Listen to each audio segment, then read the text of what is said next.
wa tafsiratan liulil albabi wal i'tibar. Asyhadu an la ilaha illallah wahdahu la syarikalah al-malikul jabbar wa asyhadu anna Muhammadan abduhu wa rasuluhu al-mab'utsu lisairil jinni wal bashar.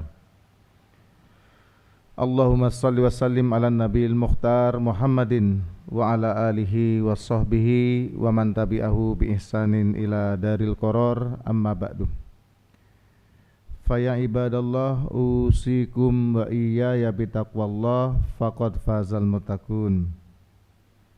Wa li anna Allah ta'ala qala fi kitabil karim a'udzu billahi minasyaitonir rajim.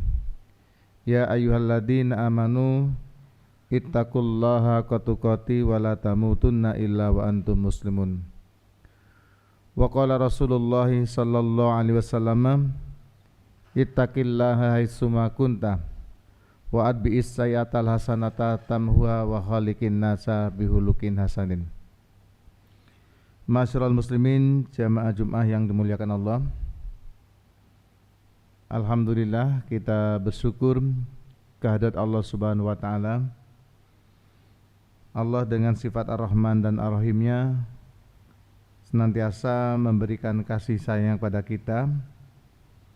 Allah dengan sifat Al-Hadinya telah memberi hidayah dan petunjuk kepada kita, sehingga di hari yang mulia ini, Yaumul Jum'ah Sayyidul Ayyam, tanggal 9 Rabiul Akhir 1444 Hijriah, bertepatan dengan tanggal 4 bulan November, kita sama-sama bisa hadir di Masjid Sabilis Salam untuk melaksanakan salah satu kewajiban kita sebagai seorang muslim, yaitu menunaikan ibadah Jum'ah.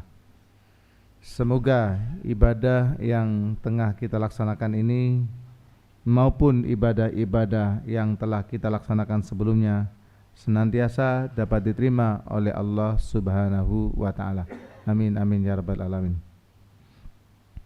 Yang kedua, masyarul muslimin rahimakumullah, melalui mimbar yang singkat ini saya mengajak kepada hadirin sekalian dan juga kepada diri saya pribadi, mari kita terus-menerus berusaha semaksimal mungkin agar kita menjadi golongan orang-orang yang bertakwa, tentu hanya dengan satu cara, yaitu imtisalu awamirihi wajtinabu nawahihi, melaksanakan perintah-perintahnya dan menjauhi larangan-larangannya. Masyarul muslimin, jamaah Jum'ah yang dimuliakan Allah, di dalam sebuah hadis Nabi Muhammad sallallahu alaihi wasallam mengajari kita untuk berdoa dan meminta kepada Allah Subhanahu wa taala, meminta akan 4 hal. Insyaallah doa ini sebagian besar di antara kita sudah hafal, tinggal mungkin secara istiqomah kita memanjatkannya kepada Allah Subhanahu wa taala. An Ibnu Mas'ud radhiyallahu anhu, dari Ibnu Mas'ud radhiyallahu anhu, mudah-mudahan Allah meridainya, annan nabiyya sallallahu alaihi wasallam, sesungguhnya Nabi Muhammad sallallahu alaihi wasallam, kana adalah yakulu, beliau berdoa. Yakulu makna dasarnya adalah berkata atau bersabda, tapi di sini dimaknai berdoa. Apa doa Nabi Muhammad sallallahu alaihi wasallam? Allahumma inni as'alukal huda wat tuqa wal afafa wal ghina. Allahumma inni as'alukal huda wat tuqa wal afafa wal ghina.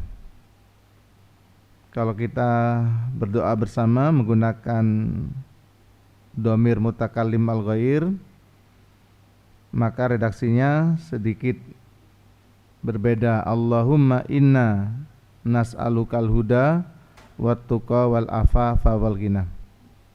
Allahumma inna nas'alukal huda wat tuqa wal afafa wal ghina.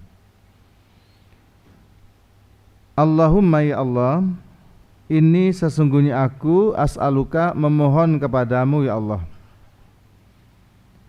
Pertama al-huda, memohon petunjuk. Wattuqa, memohon ketakwaan. Wal afafah,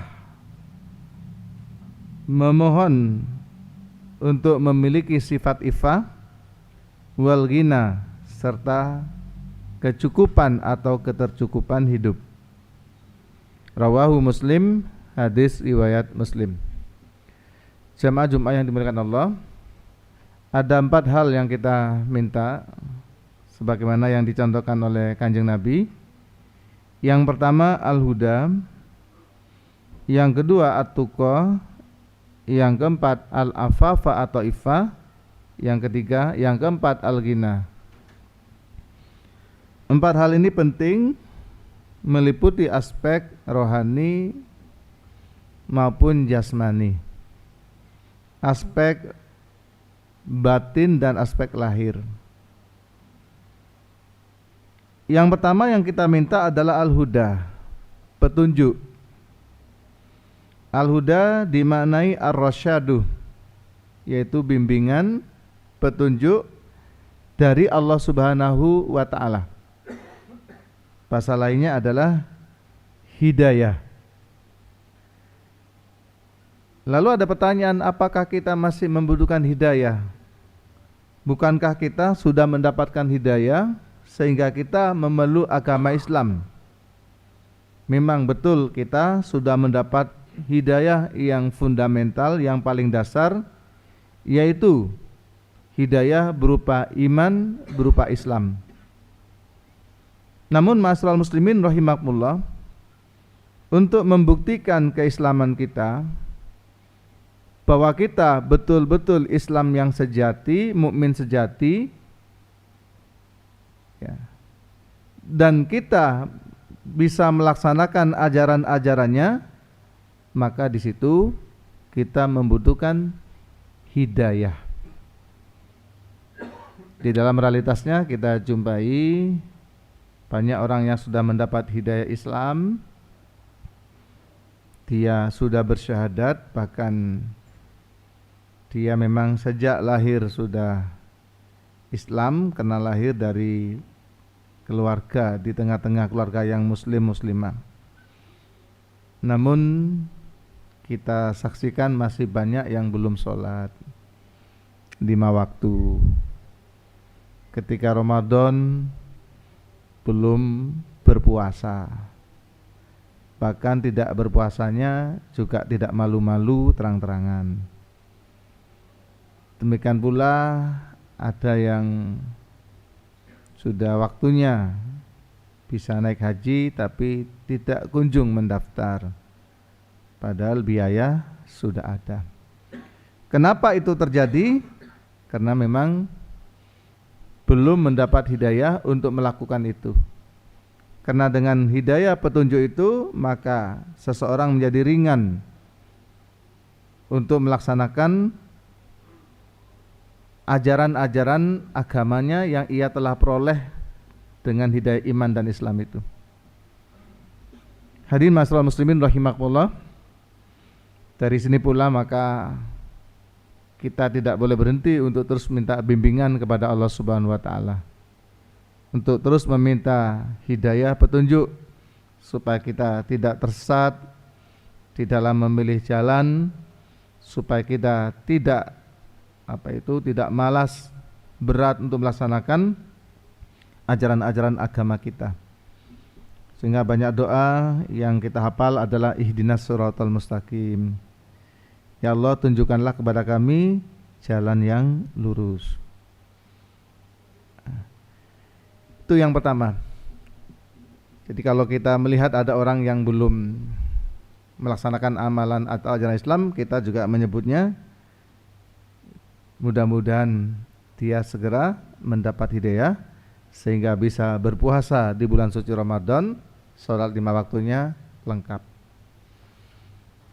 Dari sini al-huda tetap kita minta supaya hidayah yang telah kita dapat ini berupa agama Islam tetap bersemayam di hati kita, terus kita mampu membuktikan keislaman kita.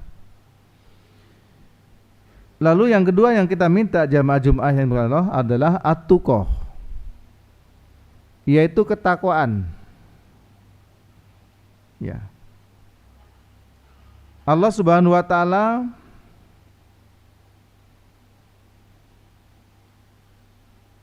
di dalam Al-Qur'an dan Nabi Muhammad SAW di dalam hadis-hadisnya begitu banyak mengingatkan supaya kita itu bertakwa. Bahkan khatib selalu menyampaikan di awal khutbahnya, ittaqullaha haqqa tuqatih wa la tamutunna illa wa antum muslimun.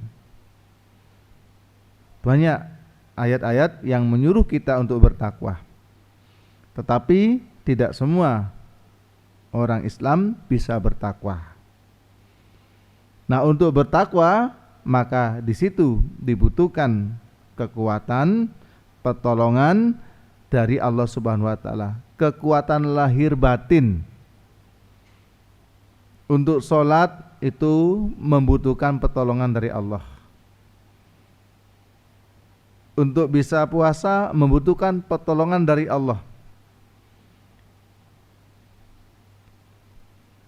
Artinya masyaallah muslimin rahimakumullah, mintalah kepada Allah supaya kita menjadi orang bertakwa dan senantiasa bertakwa.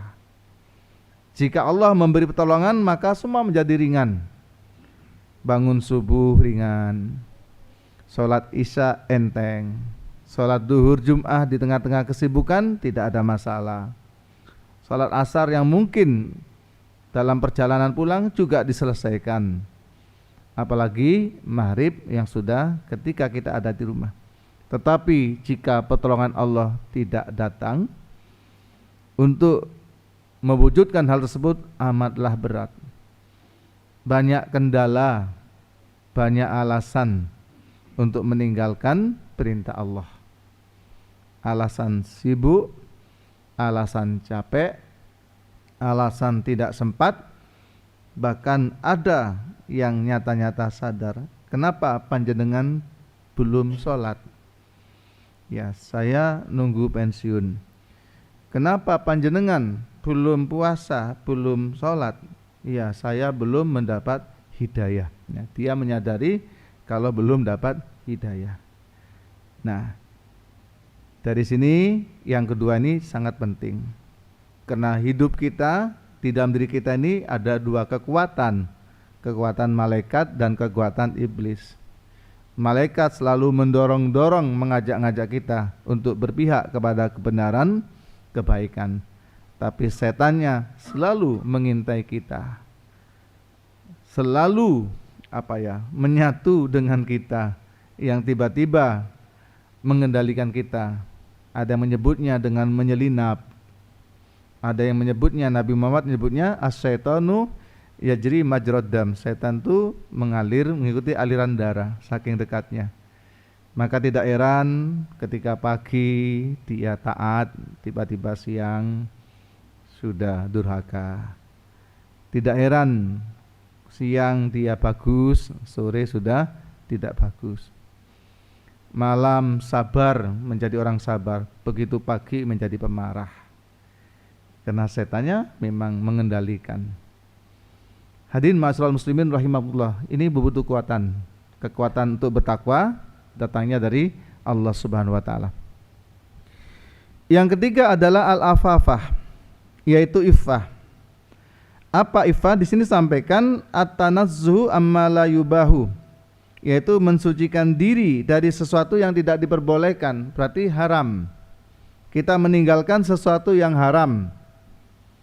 Bahkan di dalam sebuah hadis, min husni islamil mar'i tarku malayani, salah satu indikasi atau indikator baiknya Islam seorang adalah kemampuan dia untuk meninggalkan sesuatu malayani yang tidak ada manfaatnya, enggak ada faedahnya, ganuk gunani kita tinggalkan, apalagi yang nyata-nyata mendatangkan madorot bagi diri dan orang lain, apalagi yang nyata-nyata itu dilarang oleh Allah Subhanahu wa taala. Bahkan al-iffah itu lebih dari itu, wa ma la yaliku bil muru'ah, yaitu juga meninggalkan sesuatu yang tidak patut, tidak pantas untuk menjaga kehormatan kita.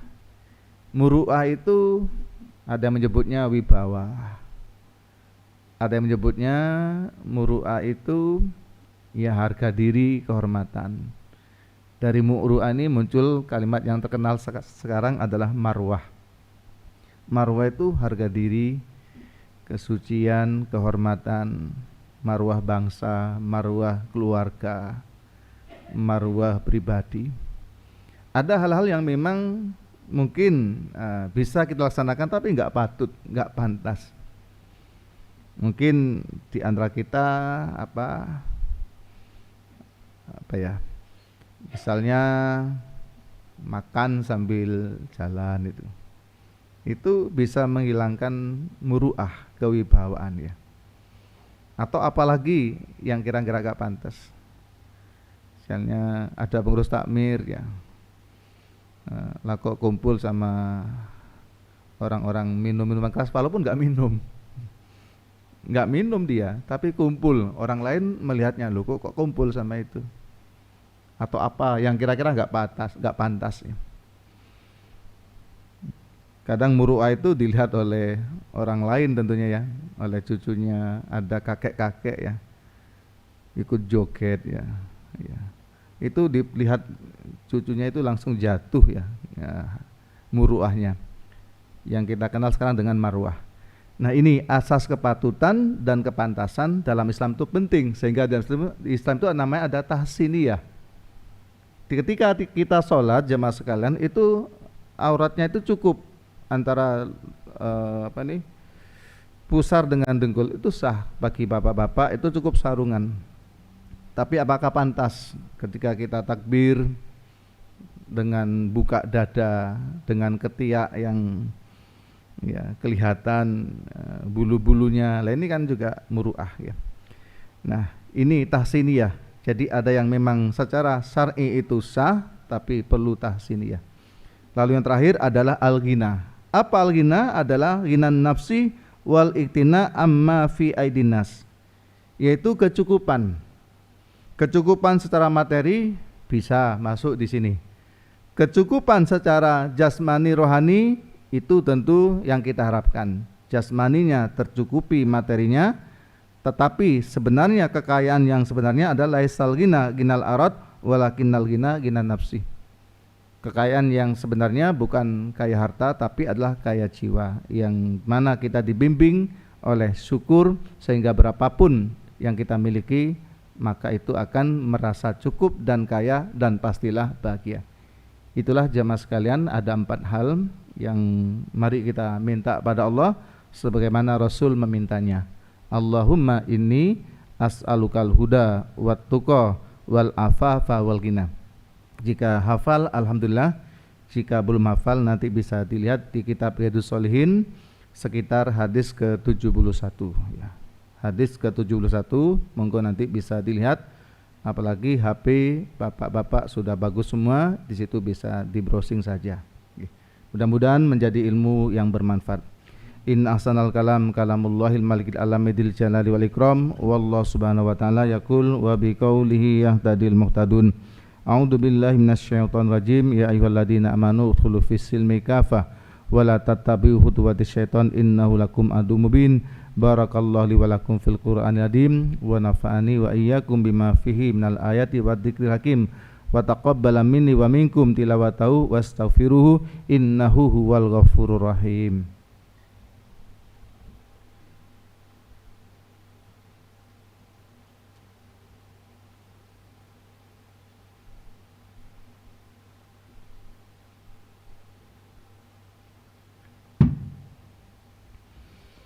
Alhamdulillahi rabbil alamin wa bihi nasta'in ala umuri dunya waddin, la haula wala quwata illa billahil aliyil azim. Asyhadu an la ilaha illallah wahdahu la syarikalah lahul mulkul mubin wa asyhadu anna Muhammadan abduhu wa rasuluhu al-mab'usu rahmatan lil alamin. Allahumma shalli wa sallim ala asrafil anbiya'i wal mursalin wa ala alihi wa sahbihi wa man tabi'ahu bi ihsanin ila yaumiddin, amma ba'du. Faya ibadallah usikum wa iyaya bitaqwallah faqad fazal muttaqun. Jamaah Jumat yang dimuliakan Allah, mari kita terus-menerus berusaha agar kita termasuk hamba-hamba Allah yang bertakwa kepadanya. kita laksanakan perintah-perintahnya, perintah-perintah Allah dan Rasulnya yang memang itu wajib kita laksanakan. Dan mari kita sempurnakan dengan ibadah-ibadah sunnah seperti yang insya Allah akan dilaksanakan di Masjid Sabil Salam hari Selasa, akan melaksanakan sholat sunnah gerhana. Mari kita laksanakan, tentu di situ banyak pahala dan banyak hikmah di balik peristiwa yang akan dikupas oleh sang khatib. Itu juga untuk menyempurnakan ibadah fardu kita, melaksanakan ibadah-ibadah sunnah atau nawafil. Yang kedua, mari kita tinggalkan jemaah sekalian, kita hindari, kita jauhi apapun, baik itu ucapan, perilaku, bahkan pikiran, bahkan kerentek hati yang akan mendatangkan murka dan adab Allah baik di dunia maupun di akhirat. Jamaah Jumat yang dimuliakan Allah, mari kita akhiri khutbah ini dengan berdoa bersama-sama. Kita padukan akal dan pikiran kita untuk memohon dan meminta kepada Allah Subhanahu wa taala. A'udzubillahi minasyaitonirrajim. Innallaha malaikatahu yusholluna 'alan nabi. Ya ayyuhalladzina amanu shallu 'alaihi wa sallimu taslima. Allahumma shalli wa sallim ala khatamil anbiya'i wal mursalin Muhammadin wa ala alihi wa sahbihi ajmain walhamdulillahi rabbil alamin. Allahumma ighfir lil muslimin wal muslimat wal mu'minin wal mu'minat al ahya'i minhum wal amwat innaka qaribum mujibud da'wat. Allahumma a'izzal islam wal muslimin wa ahlikil kafarat wal musyrikin wa a'li kalimataka il yamiddin. Rabbana dalamna anfusana wa illam taghfir lana wa tarhamna lanakunanna minal khasirin. Rabbana la tu'ahidna in nasina aw akhtana. Rabbana wala tahmil alaina isran kama hamaltahu alal ladina min qablina. Rabbana wala tuhammilna ma la taqata lana bih wa'fu anna waghfir lana warhamna anta maulana fansurna alal qaumil kafirin. Rabbana hab lana min azwajina wa dzurriyyatina qurrata a'yun waj'alna lil muttaqina imana. Rabbana atina min ladunka rahmah wa hayyi lana min amrina rasyada. Allahumma inna nas'aluka ilman nafi'a wa rizqan wasi'a wa sifaan min kulli da. Allahumma inna nas'alukal huda wat tuqa wal afafa wal ghina. Rabbana atina fid dunya hasanah wa fil akhirati hasanah wa qina adzabannar wa adhinal jannata mal abrar ya aziz ya ghafar ya rabbal alamin. Subhana rabbika rabbil izzati amma yasifun wa salamun alal mursalin walhamdulillahi rabbil alamin. Ibadallah wala dzikrullahi akbar.